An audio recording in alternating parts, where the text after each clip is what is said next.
Hola, pues buenas tardes. Gracias a San Fermín 78 Gogoan y muchas gracias a Sabino. Tuvimos hace 2 años, me parece un poquito antes de la pandemia, la satisfacción de tenerte por allí, por Valencia, en una charla que hicimos sobre los crímenes de Estado, ¿no? En la que pudimos conocer de primera mano... no se me oye, perdón. Es que tengo poquita voz y, bueno, pues estaba diciéndole a Sabino que tuvimos el placer de tenerlo por Valencia hace 2 años, un poquito antes de la pandemia, en una actividad que realizamos sobre los crímenes de Estado y, bueno, pues pudimos estar más cerca, ¿no?, de vuestra lucha y de los objetivos que os planteáis. Y, bueno, pues agradeceros, ¿no?, la invitación a estar aquí, que es, pues, bueno, pues un orgullo, ¿no?, y una satisfacción compartir la mesa con Celso y con Nati. Nosotras, nuestra asociación, bueno, es una asociación tipo plataforma, colectivo, entidad, ¿no?, que surgimos en 2016 con el ánimo de desarrollar en Valencia iniciativas que influyeran dentro del movimiento memorialista sobre los temas relacionados con el derecho a la tutela judicial de las víctimas del franquismo. Era un tema que no se abordaba desde las organizaciones tradicionales que venían realizando actuaciones de memoria. Entonces nos constituimos un poco con este objetivo y desde ese momento nos incorporamos en la Coordinadora Estatal de Apoyo a la Querella Argentina, CEACUA. En este tiempo hemos intentado vincular a los colectivos más numerosos o más relevantes de algún modo de víctimas del franquismo, vincularlos a la querella argentina. En 2018, creo que fue, presentamos en el Consulado de Madrid unas 400 denuncias correspondientes a personas fusiladas y asesinadas en el cementerio de Paterna. Luego hablaré un poquito más de este caso, que es una de las grandes fosas comunes que existe en el País Valenciano. Y hace un mes, escasamente, hemos presentado otro grupo de denuncias que corresponden a personas fusiladas en las proximidades del cementerio civil de Castellón, donde se fusilaron en el mismo periodo aproximadamente que en Valencia a 950 personas. Hasta ahora, después hablaré más de esto, hasta hace poquito tiempo estas víctimas han estado olvidadas en las fosas y ha costado mucho iniciar los procesos que actualmente están en marcha de exhumación. Paralelamente a estas iniciativas hemos intentado poner en marcha esta reivindicación de nuestro derecho a la justicia, presentando algunas querellas por torturas en los juzgados de Valencia. He traído unos poquitos ejemplares de este libro que hemos publicado, donde hemos recogido estas querellas que hemos presentado, por si os interesa conocerlas más en detalle. Yo solamente voy a señalarlas por un poco sucintamente, ¿no? Han sido hasta la fecha 3 grupos de querellas por torturas, unas primeras en las que se querellaban 6 personas que habían sido detenidas junto a 20 personas más en su juventud, en el año 1971, cuando eran estudiantes universitarios. En ese momento se les aplicó un estado de excepción que estaba vigente porque se estaba produciendo el juicio de Burgos. Estuvieron algunos de ellos hasta 19 días en dependencias policiales de la Brigada Político-Social, fueron salvajemente torturados y dieron un paso importante en aquel momento, y es que cuando llegaron a la cárcel Modelo de Valencia, las torturas eran evidentes, tenían partes de los médicos forenses y presentaron en ese mismo momento una denuncia contra la Brigada Político-Social. Y se produjo, no tuvo importancia jurídica, pero bueno, se produjo un primer juicio de faltas que no tuvo efecto, ¿no?, sobre la policía, pero se produjo un primer juicio de faltas contra alguno de los miembros de la Brigada Político-Social que para nosotros han sido famosos durante todo el franquismo, ¿no? Famosos por su barbarismo, ¿no?, y por su brutalidad.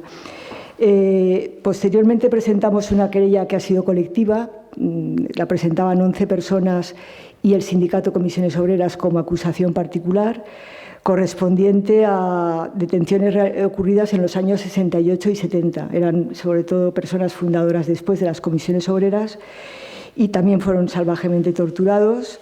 también denunciaron las familias, se desarrolló un movimiento importante de solidaridad contra las detenciones.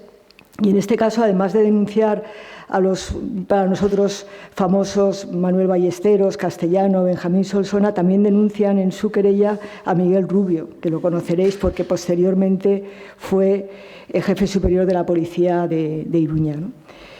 O sea que por lo menos tiene una querella, este individuo tiene una querella en los juzgados que, como todas las demás, han sido desestimadas, pero que se va a presentar en el Tribunal Europeo de Derechos Humanos.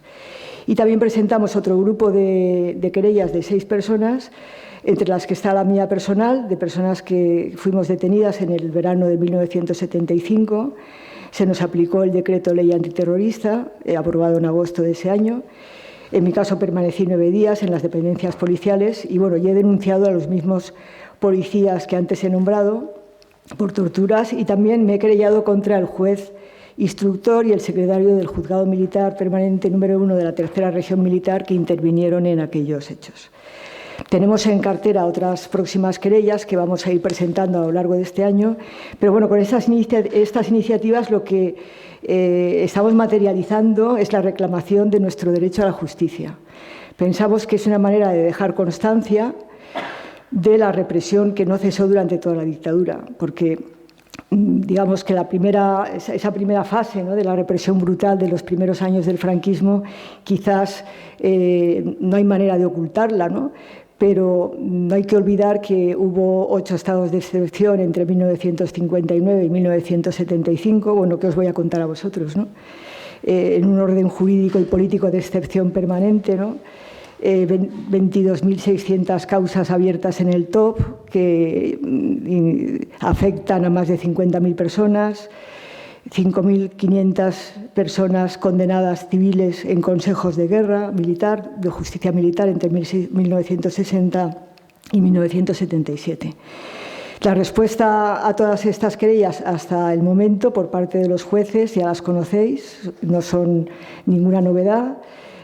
Tienen su origen en la sentencia del Tribunal Supremo de 2012 y con la ley de amnistía, con la supuesta prescripción de los hechos y el principio de legalidad, pues no las han tirado abajo y de momento han llegado hasta el Tribunal Constitucional. Os he comentado que una de ellas va a pasar al Tribunal Europeo de Derechos Humanos y las otras vamos a irlas llevando a distintos comités internacionales de derechos humanos y del Comité contra la Tortura.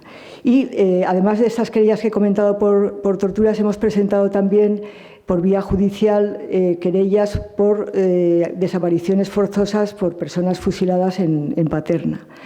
En este caso de las fosas de Paterna hay dos vías por las que se está buscando justicia y de momento las dos nos están conduciendo al mismo sitio. Una es esta que os he comentado de las querellas presentadas directamente por desaparición forzosa en el marco de los crímenes de lesa humanidad, y las otras son las denuncias que se intentan poner en los procesos mismos de exhumación. Voy a dar unas pequeñas cifras, datos de estas fosas del cementerio de Paterna. Paterna está muy cerquita de Valencia. Entre el 3 de abril del 39 y el 10 de enero del 56 se fusilaron a 2.237 personas. Daros cuenta que la ocupación de la ciudad de Valencia se produjo el 29 de marzo. El 30 entró el Cuerpo de Ejército de Galicia y el día 3 de abril, o sea, 3 días después, se produjeron los primeros 21 fusilamientos de personas teóricamente juzgadas en base a una sentencia de un consejo de guerra. A partir de ahí, los fusilamientos, los consejos de guerra, las condenas de muerte no cesan hasta, en este caso, como comentaba, el 10 de enero del 56, que se produce el asesinato del último guerrillero antifascista que está en estas fosas. En el cementerio está muy cerquita de un campo de tiro donde se produjeron los fusilamientos y con todo el estudio realizado en la actualidad del Camposanto, se sabe que hay al menos 154 fosas de distintos tamaños en las que fueron arrojando los cuerpos de todas estas personas.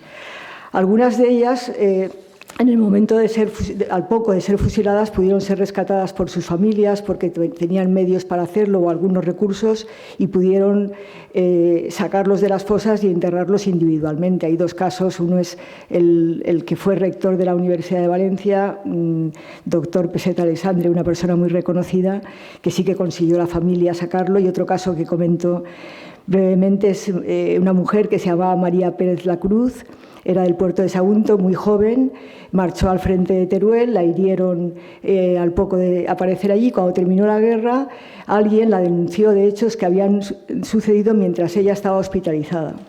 Su familia alegó estos hechos y, sin embargo, el Consejo de Guerra dictó su pena de muerte.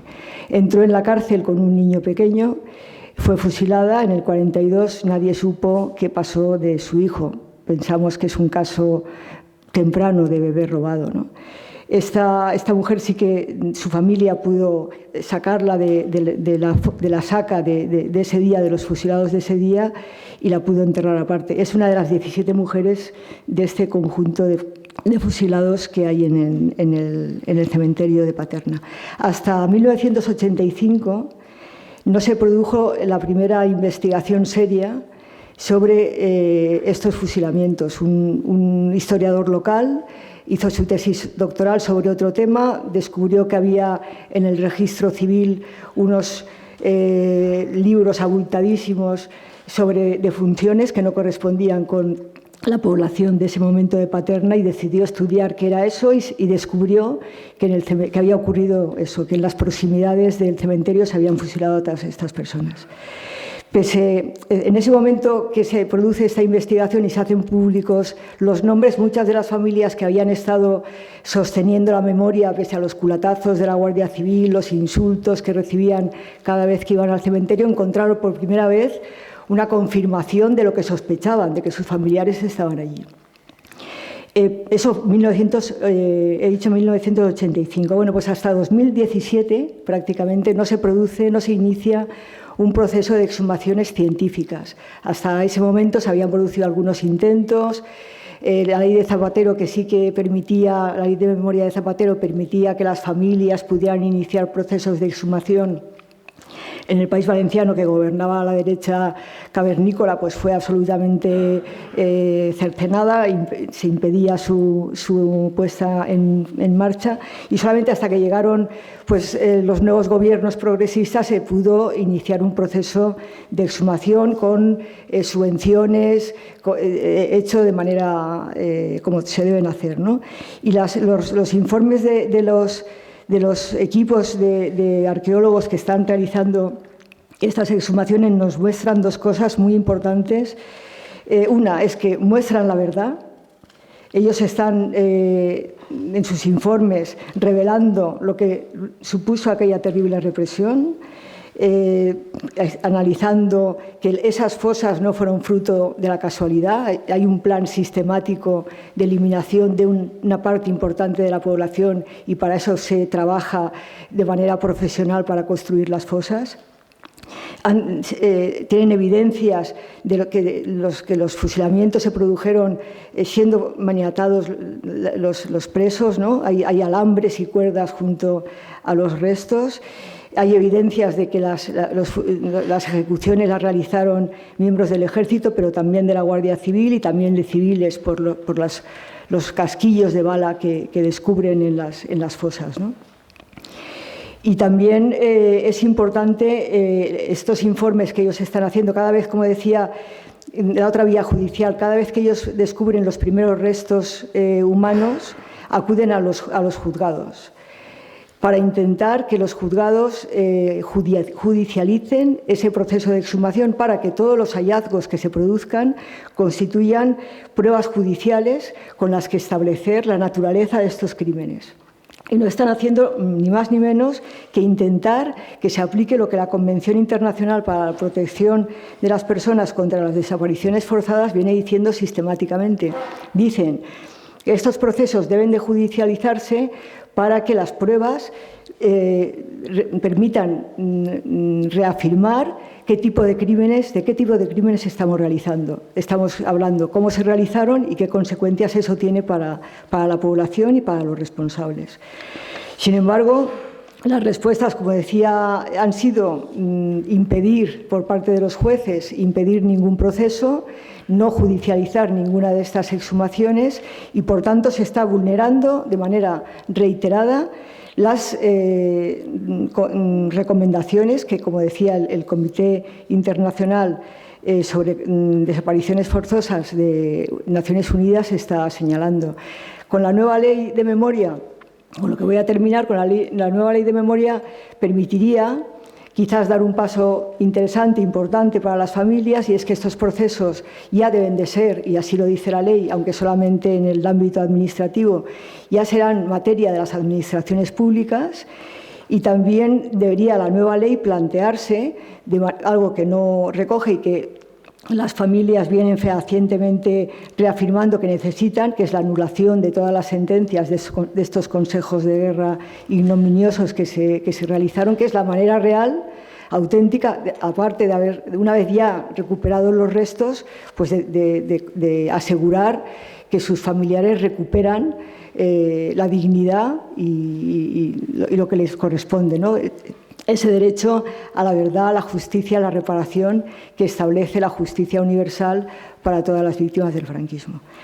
No sabemos si lo vamos a conseguir, que la próxima ley recoja esos elementos, pero si no lo hace, seguiremos batallando porque es imprescindible que lleguemos hasta ahí, ¿no? Que lleguemos hasta condenar estos crímenes de manera certera, porque no podemos seguir permitiendo que se blanquee la dictadura criminal, que se banalice el franquismo, y necesitamos además esto para que nuestro futuro y nuestro presente democrático se consoliden, porque las amenazas antidemocráticas por parte de los fascistas y sus herederos están ahí, ¿no? Y continúan.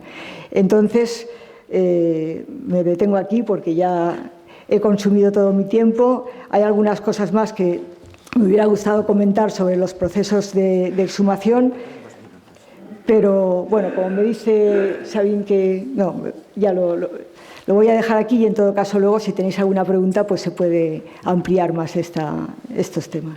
Gracias.